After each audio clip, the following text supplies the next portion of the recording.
On est ravis de ces élections. Aujourd'hui, on souhaite profiter de cette dynamique et de mobiliser encore nos électeurs pour qu'ils aillent aux urnes pour ces élections législatives. Il faut que tous les électeurs aient bien en tête une chose, c'est qu'envoyer un maximum de députés du Rassemblement national à l'Assemblée nationale, c'est une chance d'avoir Jordan Bardella comme Premier ministre. Et ça, on espère vraiment de tout cœur que tous nos électeurs nous suivront pour cette prochaine bataille des élections législatives.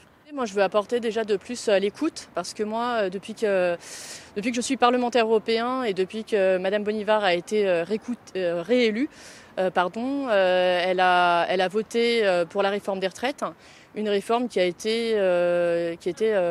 les Français étaient majoritairement contre et dont ces électeurs, beaucoup de ces électeurs des Républicains m'ont dit se sentir trahis par elle parce qu'elle avait voté pour cette réforme qui était injuste avec la Macronie. Donc beaucoup de choses.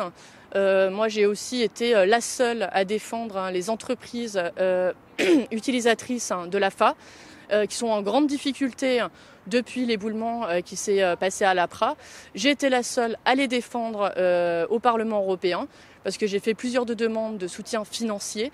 Mais c'est très compliqué aujourd'hui parce que le Parlement finalement n'a pas pu agir parce qu'ils avaient besoin que cette demande soit effectuée par l'État membre et aucune demande n'a été faite. Donc voilà, je pense qu'aujourd'hui c'est important. Moi je souhaite me présenter pour ces élections législatives parce que je souhaite défendre nos entreprises, nos concitoyens qui aujourd'hui ne sont pas entendus, ne sont pas aidés parce qu'aucune demande n'a été portée par Madame Bonnivard sur cette demande spécifiquement également. C'est une campagne qui va être très courte, mais en tout cas je souhaite faire une campagne de proximité et ensuite les démarches, si je suis élue, en tout cas c'est être au plus près des Savoyards, de me rendre toujours disponible. D'ailleurs, j'ai ouvert une permanence, c'est la première chose que j'ai faite en rentrant au Parlement européen. Et j'y suis très régulièrement. Beaucoup de personnes viennent me solliciter pour me demander leur aide sur un certain nombre de sujets.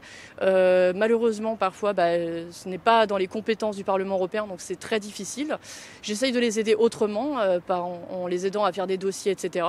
Moi, ce que je souhaite aujourd'hui, c'est vraiment être une élue qui est beaucoup plus à l'écoute et qui prend du temps pour les aider et pour les aider à améliorer aussi leur vie quotidienne. Il y a beaucoup d'entreprises qui sont en difficulté. On a le centre pénitentiaire également d'Aiton qui sont en grande souffrance parce que il y a encore quelques jours, on avait les surveillants qui manifestaient devant la prison. Madame Bonnivard a fait un article suite à ça en disant qu'il fallait obligatoirement remettre les fouilles systématiques au parloir. Mais or, c'est son gouvernement qui a enlevé ces fouilles, je le rappelle. Donc il y en a un petit peu marre de toutes ces décisions et je pense qu'aujourd'hui, il est temps de mettre un cran d'arrêt à cette politique et d'enfin avancer et de défendre les Français.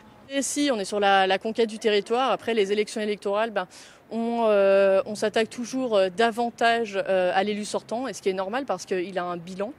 Donc on peut parler de son bilan, on peut parler de concrètement ce qui a été fait sur le territoire.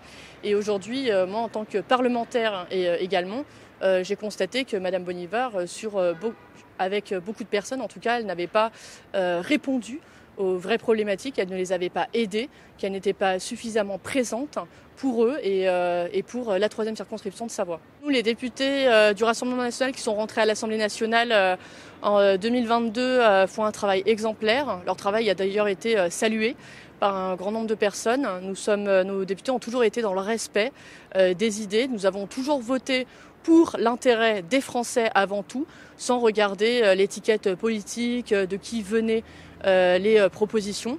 C'est notre seule boussole. D'ailleurs, nous sommes le seul parti en réalité aujourd'hui à voter pour ou contre des décisions si nous estimons que celles-ci vont dans le bon sens et si celles-ci défendent vraiment l'intérêt des Savoyards, enfin des Français de manière générale.